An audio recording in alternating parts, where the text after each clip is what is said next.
वेळेची किंमत करायला शिका. नंबर 1, वेळ हीच खरी संपत्ती आहे हे समजून घ्या. बहुतेक लोक पैसा, घर, गाडी यांना मोठी संपत्ती समजतात, पण खरं पाहिलं तर वेळ हीच सर्वात मौल्यवान गोष्ट आहे. कारण पैसा गेला तर परत मिळू शकतो, पण गेलेला वेळ कधीच परत येत नाही. म्हणून प्रत्येक क्षणाचा उपयोग कसा करता येईल याचा विचार करा. उदाहरणार्थ, एक विद्यार्थी जर रोज 2 तास मन लावून अभ्यास करतो तर वर्षभरात त्याच्याकडे प्रचंड ज्ञान साठतं. पण जो वेळ वाया घालवतो तो शेवटी मागेच राहतो. म्हणून वेळेची किंमत ओळखणं ही यशाची पहिली पायरी आहे. नंबर 2, प्रत्येक दिवसाचं नियोजन करा आणि त्यावर ठाम राहा. अनेक लोकांचं आयुष्य फक्त चालू असतं, पण त्यामध्ये कोणतेही ठरलेलं ध्येय किंवा नियोजन नसतं. त्यामुळे वेळ वाया जातो. जर तुम्ही सकाळी उठल्यावर आज काय करायचं हे ठरवलं आणि त्यानुसार काम केलं तर तुमचा दिवस खूप उपयोगी ठरतो. उदाहरणार्थ, एखादा शेतकरी जर पेरणीची वेळ चुकवतो तर त्याला नुकसान होतं, पण जो योग्य वेळेत काम करतो तो चांगलं उत्पादन घेतो. त्यामुळे वेळेचं नियोजन करणं खूप महत्त्वाचं आहे. नंबर 3 मित्रांनो, आळस आणि टाळाटाळ करणं ताबडतोब थांबवा. वेळेचा सर्वात मोठा शत्रू म्हणजे आळस आणि काम पुढे ढकलण्याची सवय. अनेक लोक म्हणतात की उद्या करू, पण ते उद्या कधीच येत नाही आणि काम तसंच राहून जातं. उदाहरणार्थ, एखादा व्यक्ती रोज व्यायाम करायचं ठरवतो, पण तो सतत पुढे ढकलतो, त्यामुळे त्याची तब्येत बिघडते. पण जो लगेच कृती करतो तोच निरोगी राहतो. त्यामुळे जे काम आज करता येईल ते आत्ताच करा, ही सवय लावा. नंबर 4 मित्रांनो, लहान लहान वेळेचा उपयोग मोठ्या कामांसाठी करा. आपण दिवसात अनेकदा थोडा वेळ वाया घालवतो, जसं की मोबाईलवर विनाकारण स्क्रोल करणं किंवा निरर्थक गप्पा मारणं. पण हाच वेळ जर योग्य वापरला तर मोठं काम होऊ शकतं. उदाहरणार्थ, एखादा माणूस दररोज फक्त अर्धा तास नवीन काही शिकतो तर काही महिन्यातच तो त्या क्षेत्रात चांगलं होऊ शकतो. त्यामुळे वेळ कमी आहे असं म्हणण्यापेक्षा उपलब्ध वेळेचा योग्य उपयोग करा मित्रांनो. नंबर 5, योग्य प्राधान्यक्रम ठरवा आणि महत्त्वाच्या गोष्टी आधी करा. सगळेच काम महत्त्वाचे नसतात. काही कामे अत्यंत गरजेचे असतात आणि काही काम महत्त्वाची असतात. जर तुम्ही आधी कमी महत्त्वाच्या गोष्टींकडे वेळ घालवला तर मुख्य काम राहून जातं. उदाहरणार्थ, परीक्षा जवळ आली असताना अभ्यास सोडून इतर गोष्टीमध्ये वेळ घालवणं हे चुकीचं आहे. पण जो आधी अभ्यास पूर्ण करतो आणि नंतर इतर गोष्टी करतो तोच यशस्वी होतो. त्यामुळे काय महत्त्वाचं आहे हे ओळखा आणि त्याला प्राधान्य द्या. नंबर 6 मित्रांनो, वेळेचा आदर करा म्हणजे लोक तुमचा आदर करतील. जो व्यक्ती वेळेवर काम करतो आणि वेळेचं पालन करतो त्याच्यावर लोकांचा विश्वास बसतो. उदाहरणार्थ, एखादा कर्मचारी जर रोज वेळेवर ऑफिसला जातो आणि दिलेलं काम वेळेत पूर्ण करतो तर त्याला बढती मिळण्याची शक्यता जास्त असते. पण जो सतत उशीर करतो त्याच्यावर कोणी विश्वास ठेवत नाही. त्यामुळे वेळ पाळणं ही फक्त सवय नाही तर तुमच्या व्यक्तिमत्त्वाची ओळख आहे. नंबर 7 मित्रांनो, वेळ कुठे वाया जातो हे ओळखा आणि थांबवा.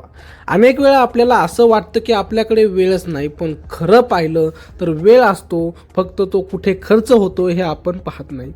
मोबाईलवर तासनतास बसणं, निरर्थक व्हिडिओ पाहणं आणि उगाच इतरांच्या आयुष्याशी तुलना करत बसणं यात वेळ निघून जातो. उदाहरणार्थ, एखादा तरुण दररोज 3 तास मोबाईलवर घालवतो, पण त्याच वेळेत तो एखादी कौशल्य शिकू शकतो आणि स्वतःचं आयुष्य बदलू शकतो. त्यामुळे दिवसातून थोडा वेळ काढून स्वतःला विचारा की आज मी वेळ कुठे वाया घालवला आणि उद्या तो कसा वाचवणार. नंबर 8 मित्रांनो, स्वतःवर नियंत्रण ठेवा आणि शिस्त लावा. वेळेचा योग्य वापर करण्यासाठी सर्वात महत्त्वाची गोष्ट म्हणजे शिस्त. अनेक लोकांना काय करायचं आहे हे माहिती असतं, पण ते करत नाहीत कारण त्यांच्याकडे स्वतःवर नियंत्रण नसतं. उदाहरणार्थ, सकाळी लवकर उठायचं ठरवणं ही पुन्हा झोपणं ही सवय वेळेचा अपव्यय करते. पण जो स्वतःला कडक शिस्त लावतो तोच आयुष्यात पुढे जातो. त्यामुळे मनाला सांगितलेलं काम लगेच करणं ही सवय लावा. नंबर 9 मित्रांनो, नकार द्यायला शिका आणि अनावश्यक गोष्टी टाळा. प्रत्येक गोष्टीला हो म्हणणं म्हणजे स्वतःचा वेळ इतरांच्या हाती देणं. जर कोणी गोष्ट तुमच्या ध्येयाशी संबंधित नाही तर तिला नकार देणं खूप गरजेचं आहे. उदाहरणार्थ, मित्रांनी बाहेर फिरायला बोलवलं आणि तुमचं महत्त्वाचं काम बाकी असेल तर त्यावेळी नकार देणं योग्य ठरतं. कारण त्या एका निर्णयामुळे तुमचा वेळ वाचतो आणि काम पूर्ण होतं. त्यामुळे प्रत्येक गोष्टीत सहभागी होण्यापेक्षा योग्य गोष्टी निवडा. नंबर 10 मित्रांनो, छोट्या सवयींमुळे मोठा बदल घडतो, हे लक्षात ठेवा. वेळेचा योग्य वापर हा एकदम होत नाही, तो छोट्या सवयींमधून तयार होतो. जसं की वेळेवर उठणं, काम वेळेत पूर्ण करणं आणि रोज काहीतरी नवीन शिकणं, या सवयी हळूहळू तुमचं आयुष्य बदलतात. उदाहरणार्थ, एखादा विद्यार्थी रोज फक्त 1 तास अभ्यास करतो पण सातत्य ठेवतो तर तो नक्कीच यशस्वी होतो. त्यामुळे मोठा बदल हवा असेल तर छोट्या सवयी आजपासूनच सुरू करा. नंबर 11 मित्रांनो, वेळेचं महत्त्व समजण्यासाठी अपयशातून शिका. कधीकधी वेळेची किंमत आपल्याला अपयशातून समजते. जेव्हा आपण वेळ वाया घालवतो आणि संधी हातातून निघून जाते तेव्हा त्याची जाणीव होते. उदाहरणार्थ, एखादा विद्यार्थी वेळेवर अभ्यास करत नाही आणि परीक्षेत अपयशी ठरतो तेव्हा त्याला वेळेची किंमत कळते. पण शहाणा माणूस इतरांच्या चुका पाहून शिकतो. त्यामुळे अपयश आलं तरी खचू नका, त्यातून वेळेचा योग्य वापर करायचा हे शिका. कसा करायचा हे शिका. नंबर 12 मित्रांनो, आजचा दिवस शेवटचा आहे असं समजून जागा. जर आपण प्रत्येक दिवस हा शेवटचा आहे असं समजून जगलो तर आपण वेळ वाया घालवणार नाही आणि प्रत्येक क्षणाचा योग्य उपयोग करू. उदाहरणार्थ, जर तुम्हाला माहिती असेल की आजच तुमच्याकडे शेवटचा दिवस आहे तर तुम्ही तो दिवस निरर्थक गोष्टीमध्ये घालवणार नाही, तर काहीतरी महत्त्वाचं कराल. त्यामुळे रोज स्वतःला आठवण करून द्या की वेळ मर्यादित आहे आणि त्याचा योग्य वापर करा. नंबर 13 मित्रांनो, वेळेचा योग्य वापर करणाऱ्या लोकांकडून शिका. जगात प्रत्येक यशस्वी व्यक्तीने वेळेची किंमत ओळखलेली असते. त्यांनी आपला प्रत्येक दिवस नियोजनबद्ध पद्धतीने वापरलेला असतो. जर तुम्ही अशा लोकांच्या सवयी समजून घेतल्या आणि त्याप्रमाणे स्वतःमध्ये बदल केले तर तुमचं आयुष्यही बदलू शकतं. उदाहरणार्थ, एखादा विद्यार्थी जर टॉपर कसा अभ्यास करतो हे पाहून त्याच पद्धतीने अभ्यास करू लागला तर त्याच्यातही सुधारणा होते. त्यामुळे फक्त स्वप्न पाहू नका, तर ज्यांनी ते पूर्ण केलं आहे त्यांच्याकडून शिकायला सुरुवात करा. नंबर 14 मित्रांनो, वेळेला कारण देऊ नका, कृती करा. अनेक लोक नेहमी सांगतात की वेळ नाही म्हणून काम होत नाही, पण खरं पाहिलं तर वेळ नसतो असं नाही, तर आपण त्याचा योग्य वापर करत नाही. उदाहरणार्थ, एखादा माणूस म्हणतो की त्याला व्यायामासाठी वेळ नाही, पण तोच माणूस तासनतास मोबाईल वापरतो. त्यामुळे कारणं देण्यापेक्षा त्या वेळेत काय करता येईल याचा विचार करा आणि लगेच कृतीला सुरुवात करा. नंबर 15 मित्रांनो, एका वेळी एकच काम करा आणि त्यात पूर्ण लक्ष द्या. एकाच वेळी अनेक काम करण्याचा प्रयत्न केला तर कोणतंच काम नीट होत नाही आणि वेळ जास्त वाया जातो. जर तुम्ही एकाच कामावर पूर्ण लक्ष केंद्रित केलं तर ते काम लवकर आणि चांगल्या पद्धतीने पूर्ण होतं.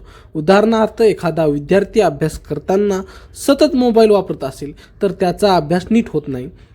पण जो फक्त अभ्यासावर लक्ष देतो तो कमी वेळेत जास्त शिकतो. त्यामुळे एका वेळी एकच काम करण्याची सवय लावा. नंबर 16 मित्रांनो, वेळेचं मूल्य समजण्यासाठी ध्येय निश्चित करा. ज्याच्या आयुष्यात ठरलेलं ध्येय नसतं त्याचा वेळ सहज वाया जातो, कारण त्याला काय करायचं आहे हेच माहीत नसतं. पण ज्याच्याकडे स्पष्ट ध्येय असतं तो प्रत्येक क्षण त्याच्यासाठी वापरतो. उदाहरणार्थ, एखादा तरुण जर सरकारी नोकरीचं ध्येय ठरवतो तर तो आपला वेळ अभ्यासात घालवतो आणि शेवटी यश मिळवतो. त्यामुळे तुमचं ध्येय स्पष्ट ठेवा आणि त्यानुसार वेळ वापरा. नंबर 17 मित्रांनो, वेळ वाचवणाऱ्या सवयी अंगीकारा. काही सवयी अशा असतात ज्या आपल्या वेळ वाचवतात, जसं की काम आधीचं नियोजन करणं, वस्तू योग्य ठिकाणी ठेवणं आणि अनावश्यक गोंधळ टाळणं. उदाहरणार्थ, जर तुम्ही रोज तुमच्या वस्तू ठरवलेल्या जागी ठेवल्या तर त्या शोधण्यात वेळ जात नाही आणि तुमचं काम जलद होतं. त्यामुळे छोट्या छोट्या सवयींमुळे वेळ वाचतो आणि कामात गती येते. नंबर 18 मित्रांनो, वेळेचा सदुपयोग करा म्हणजे आयुष्य यशस्वी होईल. शेवटी एक गोष्ट लक्षात ठेवा की वेळेचा योग्य वापर करणारा माणूस आयुष्यात खऱ्या अर्थाने यशस्वी होतो, कारण त्याने प्रत्येक संधीचा फायदा घेतलेला असतो. उदाहरणार्थ, एखादा शेतकरी योग्य वेळी पेरणी करतो, मेहनत करतो आणि योग्य वेळी कापणी करतो, म्हणूनच त्याला चांगलं उत्पन्न मिळतं. पण जो वेळ चुकवतो त्याला नुकसान सहन करावं लागतं. त्यामुळे वेळेचा आदर करा आणि प्रत्येक क्षणाचा योग्य उपयोग करा. मित्रांनो, व्हिडिओ कसा वाटला कमेंटमध्ये नक्की सांगा आणि आमच्या असेच नवनवीन व्हिडिओ पाहण्यासाठी चॅनलला सबस्क्राईब करायला विसरू नका. जास्तीत जास्त शेअर करा, लाईक करा, कमेंट करा. भेटूया पुढच्या व्हिडिओमध्ये. तोपर्यंत